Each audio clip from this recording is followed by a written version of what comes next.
I still remember how the screen door slammed that October evening. My foster father's voice, however, was even louder as he shouted after me. "Just where the hell do you boys think you're going?" I gestured over my shoulder at my friend Brett's car, idling at the end of the gravel driveway. "I was going to a haunted house with some friends from school," I explained over the rumble of the motor. "Over my dead body," Frank yelled.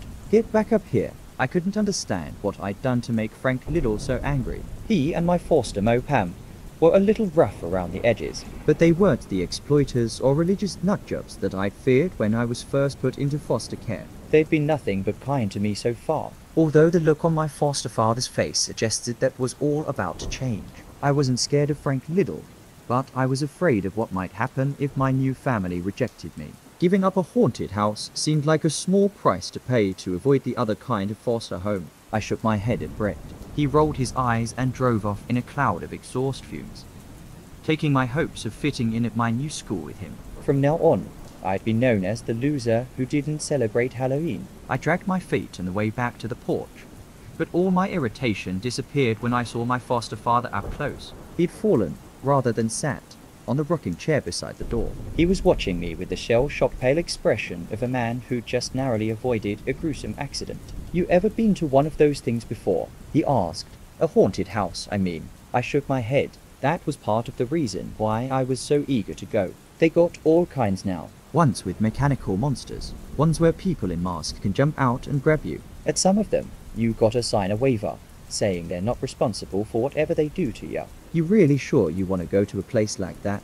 I hadn't thought about it, but I doubted that the local spooky attractions in the small town where the Littles lived was known for over-the-top horror. In fact, the bright orange flyer I'd found had said that the place was kid-friendly. Frank rambled on. Of course, most places just put out those warnings for show. If they ever really did hurt anybody, they'd be out of business overnight, provided that they were ever really in business to begin with. I mean, you never really know for sure who those masked figures are, do you? The ones who you've given permission to come out of the dark, touch you, maybe even drag you of someplace sure. It might just be an underpaid actor in a plastic costume. But can you really be sure? I'd heard rumors like that before. Campfire stories about serial killers in costumes who snuck into Halloween attractions to hunt their victims. I'd never paid them much attention, but the look on Frank's face made me reconsider. I'm not just talking about a couple psychopaths here. What I want you to think about is this. Why do haunted houses exist? I shrugged. I didn't know where this bizarre conversation was going, and at this point, I wasn't sure I wanted to find out.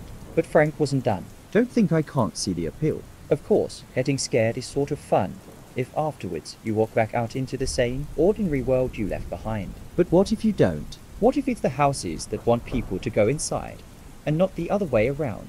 I took a deep breath. So my foster father thought that buildings can have personalities. There were worse kinds of crazy to be, I reminded myself, and looked wistfully down the country road where the fumes of Brett's car still lingered. This was my life now, and I'd have to make the best of it. I muttered an apology and moved toward the door, telling myself that I should count my blessings. But Frank's hand wrapped around my wrist like a claw. Look, I'm willing to bet that nothing would have happened if you boys had gone to the haunted house in town tonight. People visit haunted houses all the time, right? Nothing happens to them, well, most of them. But if it did, would anyone notice the pattern? Think about it.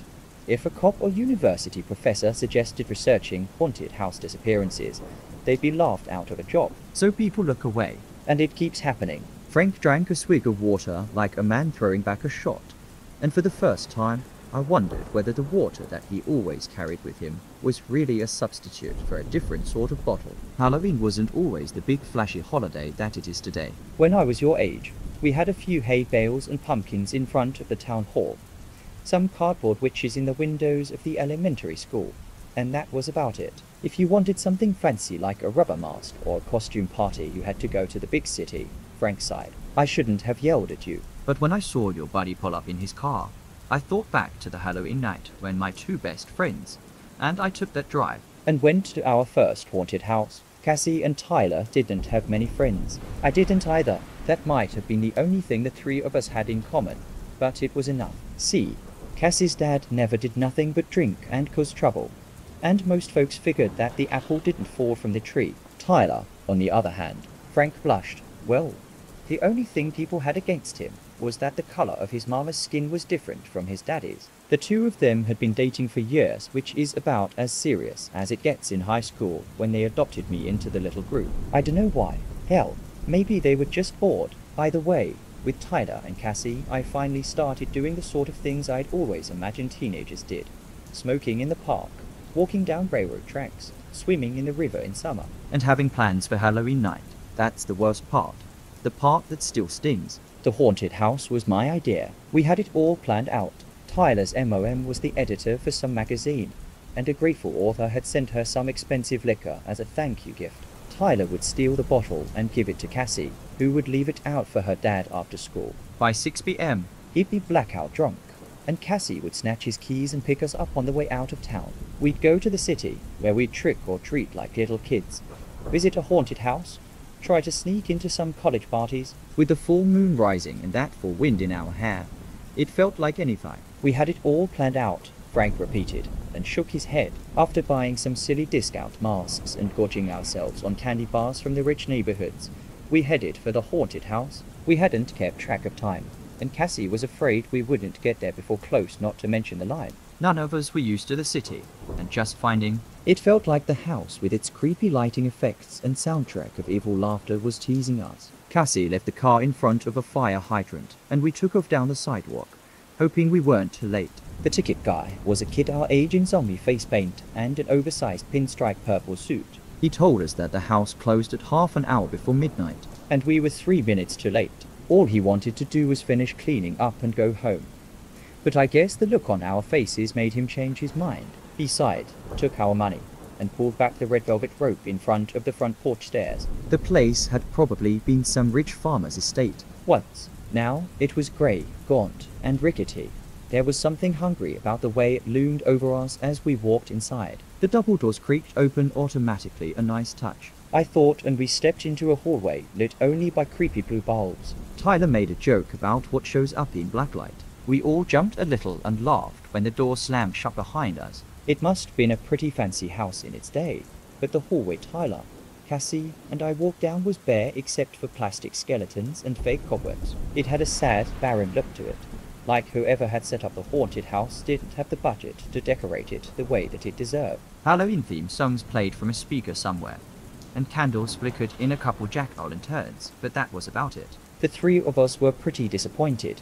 We'd expected movie-quality effects, not cheap junk that we could have bought at the dollar store back in town. We'd almost reached the staircase at the far end of the hallway when a laughing woman with a rope around her neck fell from the ceiling. The rope brought her to a halt just above our heads, and we all screamed. Up close, it was clear that we were just looking at a mannequin dressed up like a witch. But that wasn't what had startled me. See, I would have sworn that what I saw was Cassie, eyeless and bone-thin, like she'd been falling so long she'd starved to death. Tyler gave the mannequin a shove and chuckled as it swung on its rope. Cassie shushed him.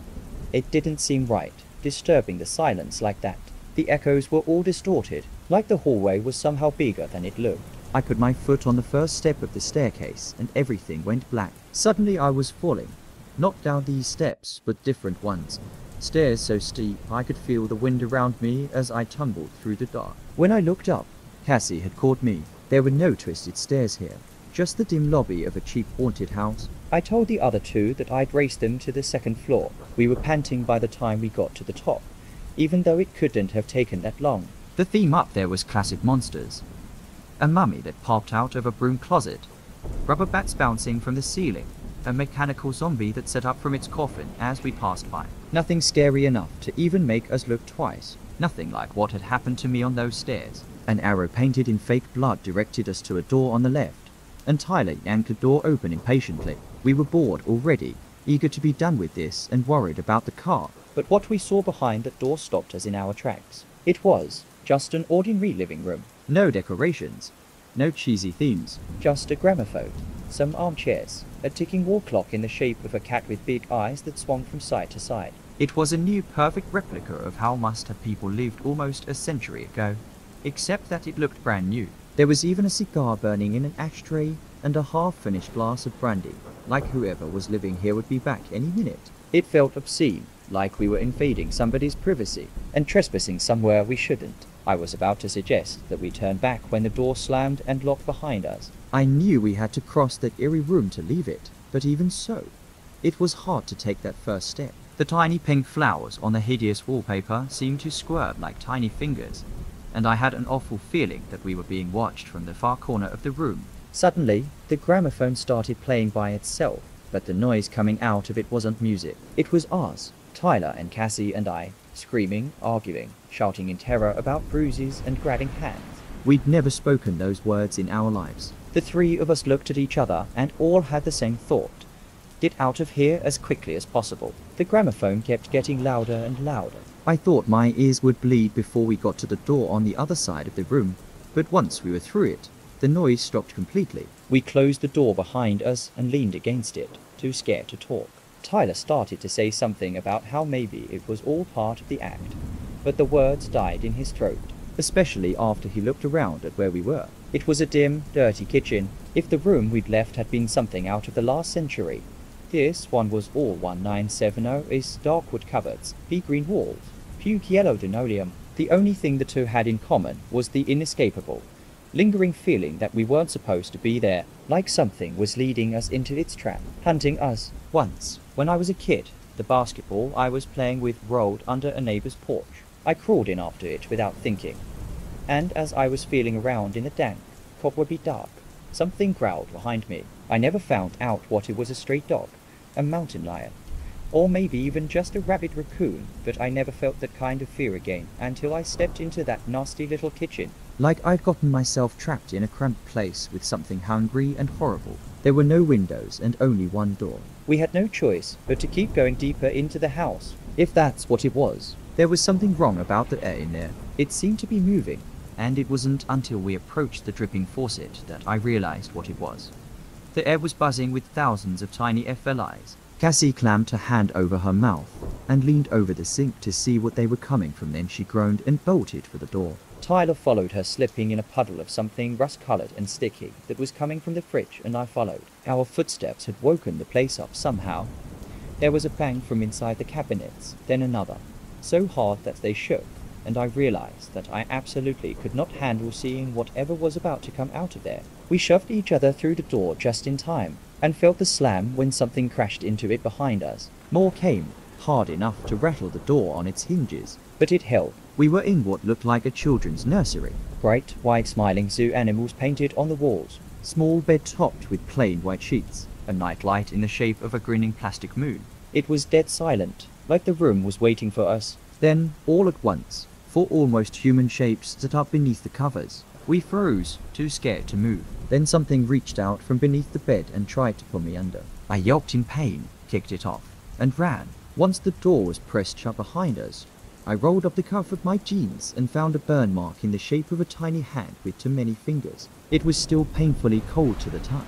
Cassie started yelling, demanding to be let out, shouting that we'd never agreed to let anyone touch us. But she stopped mid-sentence. It was the same argument that we'd heard on the gramophone when we first walked into this nightmare. The realization shocked us into silence, and we finally began to take in our surroundings. We were in another hallway, but this one didn't have an end. The ugly yellow wallpaper and old-fashioned doors went on forever in both directions. Just looking at it made me want to grab onto the floor.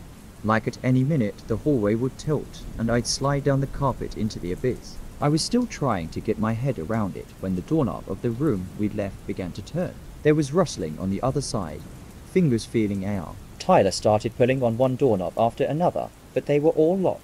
At the pace he was moving, we struggled to keep up with him. He started knocking instead, swearing that he could hear movement and voices on the other side of the doors. He yelled and pleaded, begging to be let in. Then, when Cassie and I were too far away to help him, he got his wish. The door in front of Tyler swung open, and I saw the terror on his face for just a split second before he was sucked inside. The door shut and locked itself behind him, but Cassie and I weren't going to let that stop us. I kicked the door until my foot went through it, and then I howled in pain. There was nothing but a wall on the other side. It was like the house had swallowed Tyler up. Even worse, we had no idea where we were. The doors were all identical, and none of us had thought to mark the point that we'd start. Cassie just shut down, holding her head in her hands and muttering about how this couldn't be happening. I remember thinking that at this rate, it wouldn't be long before both of us went crazy. And maybe that was the point. Then I heard hinges creaking. By the time I spun around, the door was wide open. There was nothing but darkness on the other side, at least that's what I thought at first. Once I got closer though, I saw the stairs. Narrow, uneven, with a plunge into the blackness on either side. And no guardrail. I ever mentioned that I'm scared. I couldn't do it. I told Cassie that I'd starve to death in the endless hallway before I'd make myself climb down there. But she wouldn't take no for an answer. Through a mix of pleading, insults, and holding my hand, she finally got me moving, even though I had to crawl backwards to do it. Those steep, jagged stairs were made of something slick and cold as ice. A black wind blew around us as we crawled downwards. It felt like being on the edge of a mountain peak. Even though I knew that was impossible, we were still indoors, weren't we? Or maybe, on the other hand, we hadn't been in that cheap haunted house for a long time. Just maybe, we'd been swallowed by someplace else. Before long, the stairs were so tall and narrow that it was almost like being on a ladder above empty space. I was so tense that I started shaking, and I guess it's no surprise that I slipped. I slid downward, unable to grip the narrow steps, and knowing that at any second, I might fall into the nothingness on either side. But Cassie caught me. It happened exactly as I'd envisioned it earlier that night, just like the yelling that we'd heard on the gramophone. So what about the mannequin? The one that had looked like Cassie, long dead and falling through empty space, clinging to the almost vertical steps. I shouted my friend's name, even TH, by grabbing me. She'd unbalanced herself and gone over the edge. She probably didn't even have time to scream. Cassie had been so sure that the stairs were our way out. But what if they had been a trap all along? After all, we hadn't opened the door to the darkness, the house had. I climbed back up the stairs as quickly as I dared, and found the hallway above exactly as I'd left it. Well, not exactly. There was an end to it on either side, and there were sounds. Cars driving by outside, the hum of a heating system, and the teenager who'd taken our tickets yelling about how I wasn't supposed to be back there. And anyway, the haunted house was closed. Of course, I filed a police report a lot of good that did. When I told them what had happened, they decided my friends and I were junkies on a bad trip. Later, they kicked around the idea that we were in some kind of satanic cult and that I'd killed them myself. In the end, I guess they just decided that the whole thing was too complicated and strange to bother with. Tyler's family moved away without a word to anyone, and Cassie's dad drank himself to death before Christmas. The neighbors said that at night he would scream out her name, like he didn't know she was gone. I stayed where I was and did my best to forget about the whole thing. As you can see, it hasn't worked out. The sun had set while Frank had told me his story, and in the twilight gloom, he looked almost like a ghost himself. I didn't know what to say. I mumbled something about how it was getting cold on the porch, and headed for the screen door. I'm not asking you to believe everything you hear, Frank smiled. Just promise me that, as long as you live under my roof, you stay away from haunted houses. I nodded, and Frank pulled himself up from his rocking chair to follow me inside for supper. That's when I noticed the scar on his ankle, a scar in the shape of a small, six-fingered hand.